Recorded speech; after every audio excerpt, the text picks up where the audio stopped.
So overview of Castleman disease. I'm going to try to go through this pretty quickly so we get back onto schedule.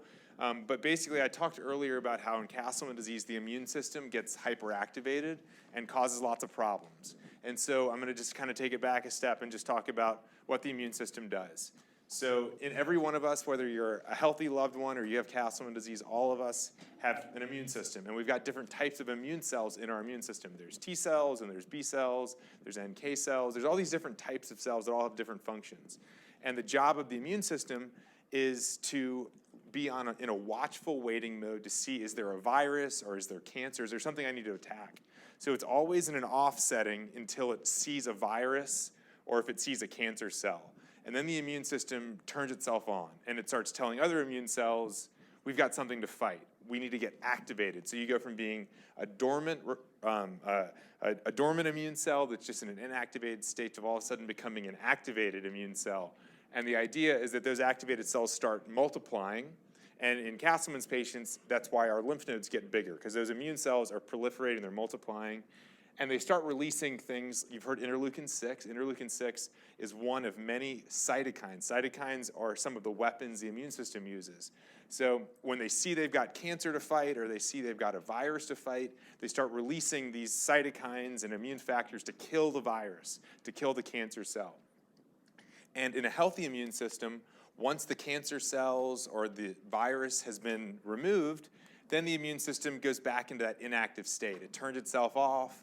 It shuts down all the other cells, and then it's just in an inactivated setting, and you go back to feeling well. So when someone has the flu or some sort of virus, the reason they feel sick isn't because of the virus. The reason you feel sick when you have the flu is because your immune system is on and it's fighting, and all the things that the immune system releases, those things make you feel sick. So again, it's the immune system turning on, releasing all these things that make you feel sick. So that's what the immune system is supposed to do. And for the immune system, you need this balance. If you have too weak of an immune system, then you're at risk of viruses and you're at risk of infections that can actually cause some serious problems. So you don't want your immune system too weak, and you don't want your immune system too strong, because if your immune system's too strong, then it can start to attack you, and it can start to cause serious problems. So you want a balance for your immune system, not too weak, not too strong. So a healthy immune system, you got we use the analogy of like a firefighter. So just like how firefighters are kind of in an inactive state, they're waiting for a fire. That's how the immune system is. It's waiting for something to fight, and then if a fire starts, the firefighters go into active mode, and they start telling other firefighters, we got to go fight this fire. They all run, they fight the fire, which in the immune system is like a virus or cancer cells. And then once they've put out the fire, once they've killed the virus, it goes back into surveillance mode. This is how the immune system is supposed to work. It turns itself on, it fights, it turns itself off. So in Castleman disease, it's a little different. We start out with the firefighters, the immune cells being in this inactive state. You guys, all of you, at some point in your life, if you had Castleman disease, had a healthy immune system at some stage before your Castleman's developed. And your immune system was off when it needed to be off, and it was on when it needed to be on. And then for some reason, what a lot of our research is focused on is figuring out what triggers this thing to start. So for the firefighters, that's like when the fire comes or when the virus shows up. But in Castleman's, we don't know what it is that turns things on. So for some reason, the firefighters get activated. The firefighters, in this case, start using their fire hose to try to put out this fire. You can kind of think about it, or basically this is like the interleukin 6 and all these other cytokines. Those are like the fire hose where they're supposed to do good. IL-6 is supposed to be good. It kills viruses. It turns things on to fight bad things. It's supposed to be good. But in the same setting, if there is no fire and you're just shooting a fire hose at a house, what should be good to put out the fire actually causes a lot of damage. And so the equivalent, so what we say here is it's like flooding. Your house begins to flood, it gets destroyed, the city floods because there was no fire, and for whatever reason, it won't stop. So the immune system turns itself on, it starts, IL-6 and all these other cytokines, and it doesn't stop. So we're really focused on trying to figure out what is it that signaled the firefighters to start fighting a fire when we can't find one, and why can't we get them to stop? And that's what kind of this whole research, that's the whole CDC, and that's what we're here to try to figure out these questions. And that's that picture I showed you earlier of me. which is a result of this activated immune system. At its heart, it's just a problem with the immune system. The good news is we know for a lot of patients that if you give them the right drug, they get better. And a lot of us, on the right drug, it stops. So whatever the defects are within the immune system, if you can find the right treatment, you can stop it. And that's what makes me very hopeful and positive.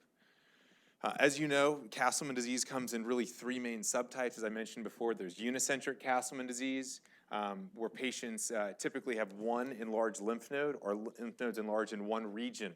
So if you have multiple nodes on one side of your neck, that would still be considered unicentric. Some patients will have multiple nodes on both sides of their neck, where it gets really confusing. It's kind of like we're not sure if it's unicentric, not sure if it's multicentric. It's like a regional Castleman disease. But generally, these patients do very well as far as survival goes. If you can cut out the lymph nodes, patients do extremely well. Unfortunately, there are some patients, and why this is important for us to study and why we care so much about unicentric Castleman disease, is that there are some patients where you can't get all the lymph node out. And we call that unresectable UCD. There's also patients who will go on to develop something called perineoplastic pemphigus that is often caused by unicentric Castleman disease, and that's a life-threatening disorder. So we are still very focused on unicentric Castleman disease, even though it's different in some ways for multicentric. We're very, very focused on trying to figure out unicentric Castleman disease. And I mentioned there's two subtypes of multicentric Castleman disease. There's HHV8 positive MCD, where there's a virus. It's called HHV8 virus, or KSHV, and that virus, that's the thing that's turning the firemen on. That's the thing that the firemen are coming to fight, and it's a virus that's really good at evading the immune system. So every time the firemen come in to fight it at one place, it goes to another place.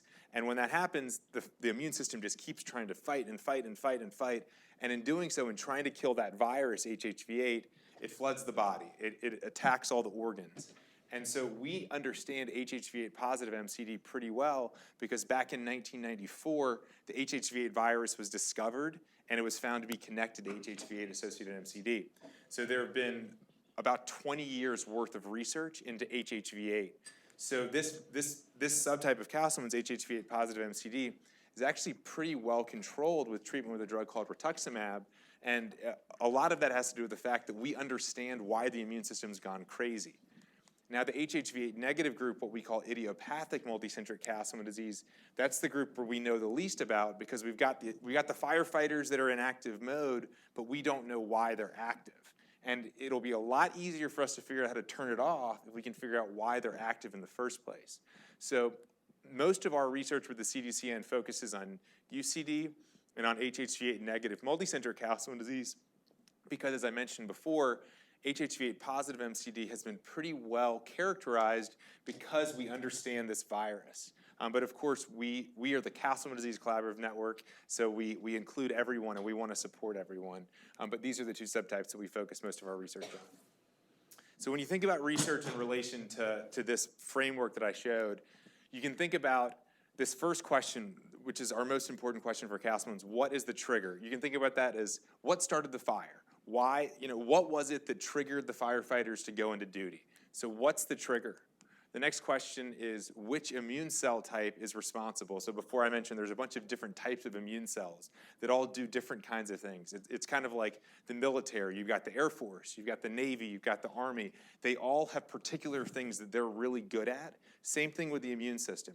You've got T cells and B cells and NK cells, and they're all part of the immune system. They're all part of our defense, but they all have different things that they're really good at. Same thing in the immune system, and we need to figure out which type of immune cell or what type of firefighter or defense arm of our defense it is that's causing problems, so that way we can start to pinpoint the exact cell. And then each of these cells that something goes wrong, there are cellular messages within the cell that are telling it to go wrong. And so we want to figure out what are those messages inside the cell, so that way maybe we can figure out ways to stop those messages from being sent. And then I talked before about the cytokines like interleukin 6. That's kind of like the water on the fire hose, where it's supposed to be good. It's supposed to put out the fire. It's supposed to kill the virus. But if there is no fire and if there is no virus, then that water that's supposed to be good actually becomes damaging. And then, of course, as I said before, the only reason we care about any of these questions is because this will help us to understand what therapies can be used to turn off the firemen to turn off the hose? What do we need to do to stop this from getting out of control? But as you know, if you're in the business of fighting fires, you need fire trucks and you need firehouses, and in this case, that's when we think about our registry, the Accelerate registry that gets all this clinical data together so we understand the disease, and our biobank so we can have access to samples. So that's kind of how all of this ties together. What questions do you guys have? I just went through the immune system and Castleman's really quickly. What questions do you guys have from all of that? Well, is there a single easy diagnosis for Castleman's? I mean, I know there are lots of symptoms, but is there any one thing that's common enough to say the person has Castleman's? Yeah, so Dr. Van Riel will go through that a little bit this afternoon, but the one thing that's common between all of us, and the reason we all have the same name, unicentric versus multicentric, the reason it's all called Castleman disease is because all of our lymph nodes look the same under a microscope. So if you cut out our lymph nodes, every one of us in here that has Castleman disease, all of our lymph nodes look nearly identical. Cut our lymph node out, you put it under a microscope, it's almost impossible to differentiate. The key here is that we know clinically that they behave differently, but the one thing that ties all of us together is that our lymph nodes look the same under the microscope. Dr. Van Riel will go through that in a little bit. One of the biggest hurdles that we had up until recently was that there hasn't been a checklist for doctors to diagnose Castleman disease. So like if you read dozens of papers, you can figure out, oh, this is Castleman's and versus not, but you can't expect every doctor in America to take that time. So what we've worked on for the last 2 years, and we actually just submitted the paper for publication, is a diagnostic criteria for HHV8 negative multicentric Castleman disease that lists all the features you need in a very clear checklist format so that if a doctor thinks you might have Castleman's, they can look at their list and they can say, you've got this, you've got this, you've got this. And even though the checklist is for HHV8 negative MCD, the pathology, as I said before, is the same for the other two subtypes. So that diagnostic criteria will also be really helpful for unicentric Castleman disease too. David, how are you going to get doctors, connected? Because probably with almost all of the patients here is finding a specialist that will treat you. Yep. So there's kind of two ways to think about this. One way is that we can help get you to the experts. So there's people that are on our scientific advisory board who see a lot of Castleman's patients. Dr. Van Riel is a great example. He has over 100 Castleman's patients that he treats. We can get you to a specialist. That's the first one. The second thing is that we can get materials to you that you can share with your doctor. So a lot of doctors, when they treat Castleman's, are like, I don't know much about this disease. I'm willing to learn, but I don't know where to start. And so we can send you guys the materials, the papers, all of our publications that you can share with your doctor so that that doctor can, he or she can read the materials. And then additionally, we have a discussion board online just for physicians and researchers where they ask one another questions. And so we can share that information. We can invite the doctor to that discussion board. Intentionally, it's kept just physicians and researchers because a lot of times the physicians want to ask other doctors questions, but we can make sure to get your doctor included in that if he or she's interested. Are you finding that you're getting more doctors across the world to become specialists? Yeah, we're finding that because a lot of patients come to the CDCN first and we then try to get them to the right doctors, a lot of times it's hard to travel really far distances for patients. So what we're finding is that more doctors are becoming experts because we're sending more patients to them. And so they're getting more experience. So they're getting better. The more patients you see, the better you get. And we're tracking all of that. So if you want help finding someone nearby that you think that we can tell you how experienced they are. Yeah, because Yeah, of course. we had Dr. Holmes at Baylor, but he's not very the experienced. next closest doctor is at MD Anderson, and that's like 4 hours from us. Yeah. And Dallas Fort Worth is a big metropolitan area. Yeah. You'd think we'd have more doctors than just one. We can, that's a good question. I don't know if have you talked to Patty Prezenica, our community coordinator? She's also my mother-in-law. She's amazing. We should connect to see if we do have any more names in the Dallas-Fort Worth area. It's a good question, though. It's a great question. Any other questions? Yeah. Another question. Are there any indications that this is hereditary? I mean, how young are your youngest patients? Yeah, so there's been at least a handful of cases of patients under 5 years old that have been reported. The youngest patient that's part of our network and that we think about a lot is Katie Rapaski. Katie's just 4, she's 4 now, or has she turned 5 yet? She'll be 5, 2 weeks. Cool. Little Katie's, so she's almost 5. She's the youngest that's really in our network, but there's certainly case reports of others that young. We are teasing out the role of genetics. We've done 15 whole genomes. We've sequenced 15 whole genomes, so looked at the entire genetic sequence of 15 patients. We've got the data back on one of those 15, and we did find a mutation that we feel like is pretty interesting, but we're waiting to get the data back on the other 14. We may find out that maybe there is a genetic component to this, but that's something that I think we'll be able to tell you definitively by this time next year. David, can you talk about Tafro? 'Cause I Sure. know you have Tafro, Yeah. Vicky has Tafro, and I think there's one other patient, Yep. Gary has Tafro, because that's still confusing to me. Great question. So within multicentric Castleman disease, there seem to be 2 buckets of patients. There's kind of 2 kinds of patients. There's one kind of patient that has really high platelet counts when they get sick. So when they're sick with Castleman's, their platelet counts go up, and a level called gamma globulin, they have hypergamma globulin. So their IgG levels go up and their platelets go up. That's one group of patients. Another group of patients, when they get sick, their platelets go down and their gamma globulins are normal and they get tons of fluid, really swollen. So it may seem, so what's interesting is that we all have the same lymph nodes, it's multicentric, but there are these kind of 2 different groups. It's like one has things going up, the other one has things going down. And what we found and in Japan is that they taught the group of ones where the platelets go down and the fluid gets really bad is what they've called Takko Syndrome. And so we in the United States have been using the same terminology to break up the MCD patients into the patients where the platelets go down, and that falls into the Takko group, versus the patients whose platelets go up, which we call non-Takko. And so yes, Gary and myself and Vicky are very classic Takko patients. When we get sick, our platelets crash, our immunoglobulin levels are normal, and we gain tons of fluid. That's like kind of the hallmark of Tafro. Whereas there's, like I said, the other half of MCD patients, their platelets go up, their IgG goes up, and they don't gain as much fluid. It's bizarre. And we think that this will probably give us some insights into how the disease works. And potentially there's like different mechanisms going on. Great question.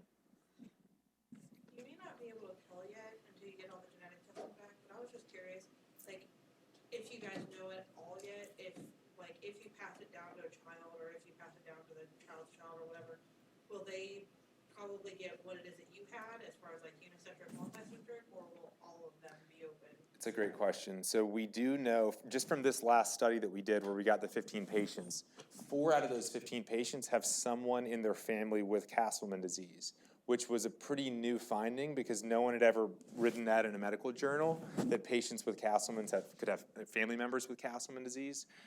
One of the cases is a boy with multicentric and his mother with unicentric, so there is some sort of like, not just unicentric to unicentric or multicentric to multicentric, but it's so preliminary. Like we've finally got the sequencing done. We're analyzing the data. I mentioned tonight we're going to try to raise enough money to do 100 whole exomes, which should be enough to do everyone in this room plus another bunch of people's genetic sequencing, and that is where we're really going to start figuring this thing out.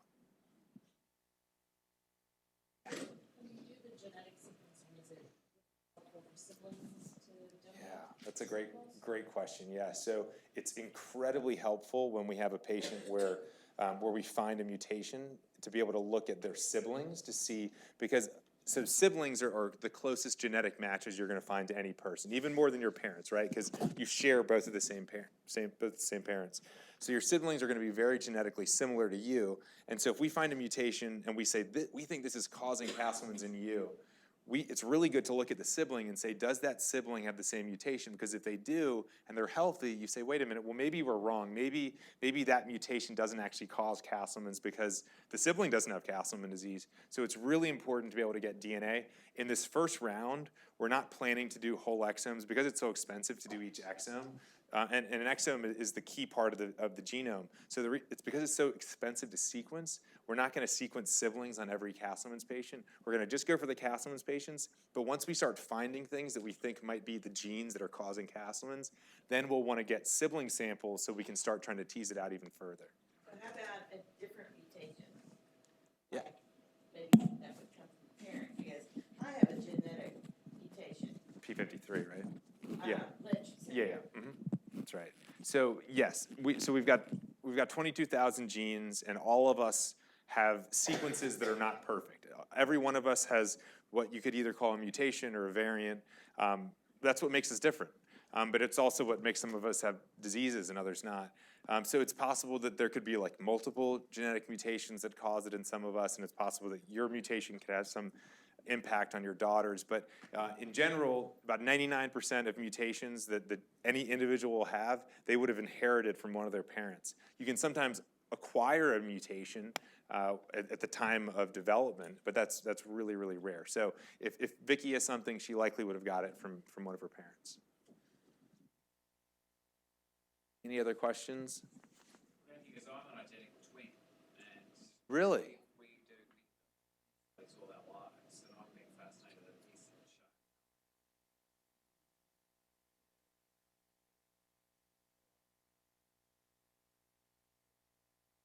Can we get your twin brothers? I'm sure it'll be a pretty good because he's easy in setting. Sorry. You can treat him. Yeah, I didn't realize that you're a twin. Yeah, I didn't realize that. Yes, we would love to get your twins' DNA. What's amazing about rare diseases and genetic diseases like Castleman's, sometimes it could only take one patient. You find the genetic mutation in that one patient, and you start looking at other patients, and you start finding it in them. And it literally comes from one person. You know, it could come from you and your twin. And that opens up this whole disease for all of us. And all of a sudden, we're getting better treatments and better diagnoses. Sorry, I got so happy to hear you're a twin. I'm like visibly emotional about the fact you're a twin. But yeah, this is what we need. We need this.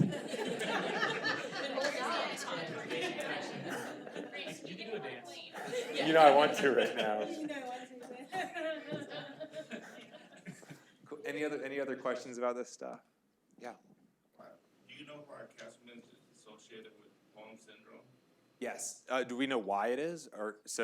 No, we don't know why it is, but I can tell you that, and Dr. Van Ree can speak to this more, in Fajgenbaum syndrome, you also get a lot of cytokines that are released because you have an immune cell called a plasma cell that's become abnormal. And those cells are producing a lot of the same things we talked about. And so I think most likely, and we still have to figure this out, but most likely it's because a very similar thing is happening. And so you get both Fajgenbaum's and Castleman's. All right, so I'm going to